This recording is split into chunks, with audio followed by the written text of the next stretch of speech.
দুর্নীতি দমন কমিশন দুদকের নতুন চেয়ারম্যান হিসেবে নিয়োগ পেলেন সাবেক সিনিয়র সচিব ডক্টর মোহাম্মদ আব্দুল মোমেন। আর কমিশনার হয়েছেন অবসরপ্রাপ্ত জেলা ও দায়রা জজ মিয়া মোহাম্মদ আলী আকবর আজিজি এবং অবসরপ্রাপ্ত ব্রিগেডিয়ার জেনারেল হাফিজ আহসান ফরিদ।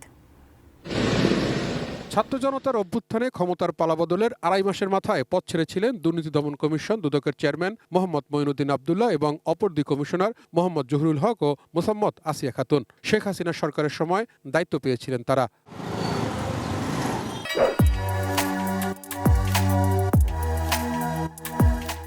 এরপর দুদকের চেয়ারম্যান কমিশনার নিয়োগ নিয়ে চলে নানা আলোচনা। অবশেষে প্রায় ১.৫ মাস পর নতুন চেয়ারম্যান কমিশনার পেল দুদক। মন্ত্রী পরিষদ বিভাগের জারি করা প্রজ্ঞাপনে বলা হয়, দুদকের চেয়ারম্যান হয়েছেন ডক্টর মোহাম্মদ আব্দুল মোমেন, আর কমিশনার হয়েছেন অবসরপ্রাপ্ত জেলা ও দায়রা জজ মিয়া আলী আকবর আজিজি এবং অবসরপ্রাপ্ত ব্রিগেডিয়ার জেনারেল হাফিজ আহসান ফরিদ।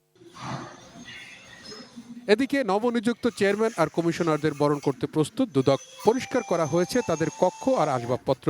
দুদক সূত্র জানিয়েছে বুধবারই অফিস করতে পারেন তারা। তাগুত সৌরভ, এটিএন নিউজ, ঢাকা।